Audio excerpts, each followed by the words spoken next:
ഒരുപാടങ്ങ് ആങ്സൈറ്റിയെ നമ്മൾ പരാതി പറയുമ്പോൾ നമ്മുടെ ചിന്തകളെയും കൂടി നമ്മളൊന്ന് ശ്രദ്ധിക്കണം.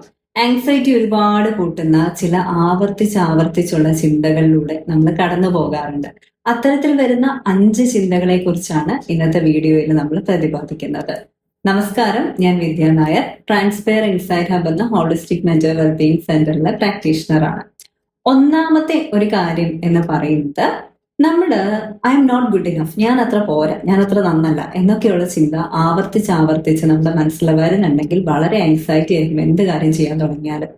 രണ്ടാമത്തെ ഒരു കാര്യം എന്ന് പറയുന്നത്, ഞാൻ സ്നേഹിക്കപ്പെടണമെങ്കിൽ, ഞാൻ ആദരിക്കപ്പെടണമെങ്കിൽ എല്ലാ കാര്യങ്ങളും പെർഫെക്റ്റ് ആയിട്ട് തന്നെ മുന്നോട്ട് കൊണ്ടുപോകണം. പെർഫെക്ഷനിസം ആങ്സൈറ്റി ഏറ്റവും പീക്കിൽ എത്തിക്കുന്ന കാര്യം. ഒരു കാര്യവും സമയത്തിന് ചെയ്തു തീർക്കാനും പറ്റില്ല, പെർഫെക്റ്റ് ആയിട്ട് നിൽക്കണം. പെർഫെക്ഷനിസം എന്ന് പറയുന്നത് നമുക്ക് ഭയങ്കര വലിയൊരു എലമെന്റ് ആയിട്ട് മനസ്സിൽ കയറിയിട്ടുണ്ടാവും.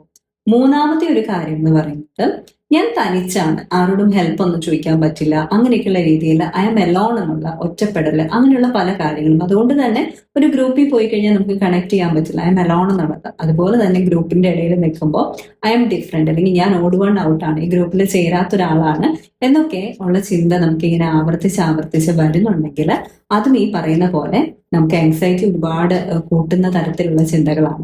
പിന്നെ നമ്മുടെ ജീവിതത്തിൽ നമ്മൾ വിചാരിക്കുന്ന കാര്യങ്ങളൊന്നും നടക്കില്ല, എന്റെ ആഗ്രഹത്തിനനുസരിച്ചിട്ടുള്ള ഒരു ലൈഫ് ആയിരിക്കില്ല എനിക്ക് കിട്ടുന്നത്, ഏറ്റവും നെഗറ്റീവ് ആയിട്ടുള്ള കാര്യങ്ങൾ എന്റെ ജീവിതത്തിൽ സംഭവിക്കുകയുള്ളൂ, എനിക്കത് കിട്ടാനൊന്നും പോകുന്നില്ല എന്നൊക്കെ പറയില്ലേ നമ്മൾ.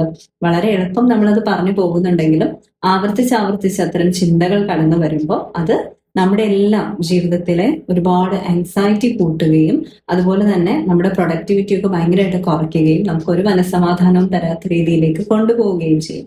ഇവയെല്ലാം ചിന്തകളുടെ പെരുമാറ്റം എന്നാണ് പറയുന്നത്. തെറ്റായ ചിന്തകളുടെ ഒരു പെരുമാറ്റമാണ്.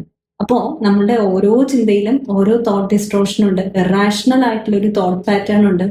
അത് കണ്ടറിഞ്ഞ് റീഫ്രെയിംഡ് തോട്ടിലേക്ക് മാറാൻ കഴിഞ്ഞു കഴിഞ്ഞാൽ നമ്മുടെയൊക്കെ ലൈഫിന്റെ ക്വാളിറ്റി വളരെ നല്ല രീതിയിൽ ഇംപ്രൂവ് ആകുന്നതായിട്ട് മനസ്സിലാക്കാൻ സാധിക്കും. അപ്പൊ അതങ്ങനെ തന്നെ നമ്മൾ ചെയ്യുകയും കൂടി വേണം കേട്ടോ. നന്ദി.